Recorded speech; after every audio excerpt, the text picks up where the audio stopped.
Hi అండి, అందరికీ నమస్కారం. Welcome to Vijayalakshmi cooking and vlogs. ఈరోజు అయితే నిన్న ఊరి నుంచి అయితే వచ్చాం కదా, ఫుల్ పని ఉందన్నమాట. నేనైతే జొన్నలు తీసుకొచ్చాను కదా బళ్ళారి నుంచి, అవి కూడా కడిగి ఎండకి వేసేసాను. బాగా ఎండ అయితే చాలా బాగుంది.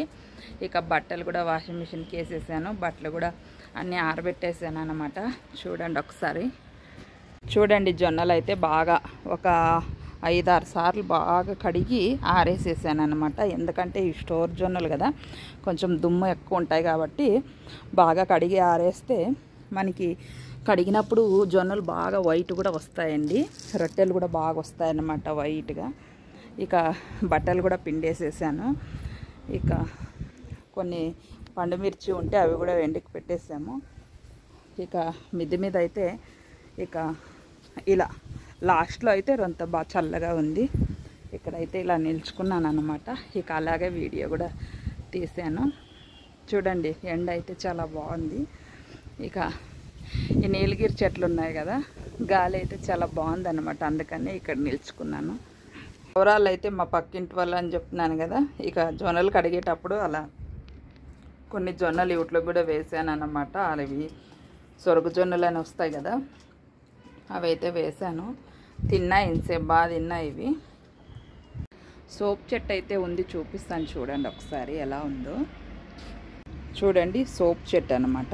సోపు ఇలా సోప్ ఉంటుంది కదా, ఇదిగో సోప్ చెట్టు అనమాట. ఇదైతే కుమ్మిట్లో పెట్టింటే వచ్చిందనమాట. చూడండి ఇలా హైట్గా వచ్చేసింది బాగా. చూడండి ఇలా కొమ్మిట్లో పెట్టింటేనే ఇలా వచ్చేసింది. చెట్టు అయితే గుమ్మగుమ్మలాడిపోతా అందరికీ వాసన.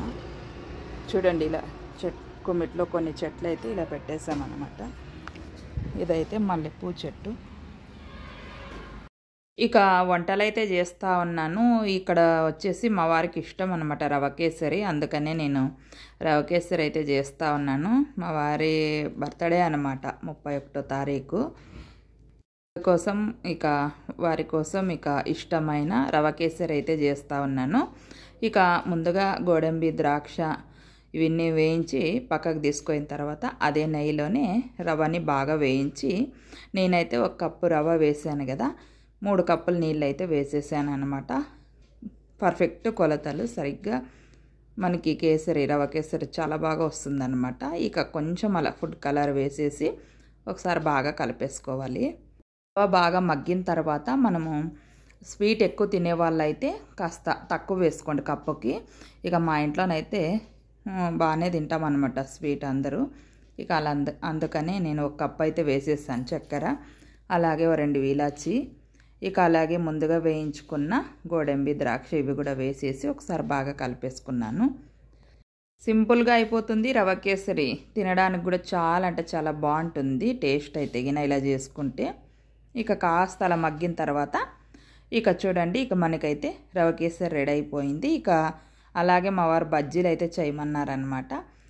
రవ కేసరి చేసిన తర్వాత ఇవైతే బళ్ళారి నుంచి తెచ్చిన పచ్చిమిర్చి అనమాట. ఇక్కడైతే దొరకవు లావు పచ్చిమిర్చీలు. నేనైతే బజ్జీలు అయితే వేస్తూ ఉన్నాను. నీళ్ళు వేసేసి వాము, అలాగే జీలకర్ర, కాస్త సోడా పొడి, వంట సోడా, అలాగే సాల్టు, కొంచెం శనగపిండి వేసేసుకొని వేడి ఆయిల్ కూడా వేసేసి ఒకసారి బాగా కలిపేసాను. కొన్ని నీళ్ళు కూడా వేసుకుంటూ బాగా కలిపేసుకోవాలన్నమాట. ఇలా వేసుకుంటే వేడి ఆయిల్ మనకి బజ్జీలు చాలా బాగా పొంగుతాయి అన్నమాట. టేస్ట్ కూడా చాలా బాగుంటాయి. బాగా కలిపిన తర్వాత ఆయిల్ అయితే హీట్ అయింది కదా, బజ్జీలు అయితే వేసేస్తూ ఉన్నాను. నేనైతే ఒక చేతిలో ఫోన్ పట్టుకొని ఇలా వేస్తున్నాను అనమాట. అందుకని కొన్ని అలా సొట్లు పోయాయి బజ్జీలు అయితే. అన్నీ అలా తిప్పేసిన తర్వాత తీసేసుకునడమే. బజ్జీలు అయితే వేడి బజ్జీలు రెడీ అయిపోయాయి. అన్నము, సాంబార్ చేశాను అనమాట. సాంబారు అలాగే బజ్జీలు, రవ కేసరి. అలాగే మా పాప అయితే మా అమ్మాయి వాళ్ళ డాడీకి ఇష్టమని పిజ్జా చేసిందనమాట. అందరికైతే నూతన సంవత్సర శుభాకాంక్షలు అండి. లైక్ చేయండి, షేర్ చేయండి, సబ్స్క్రైబ్ చేసుకోండి. Bye friends.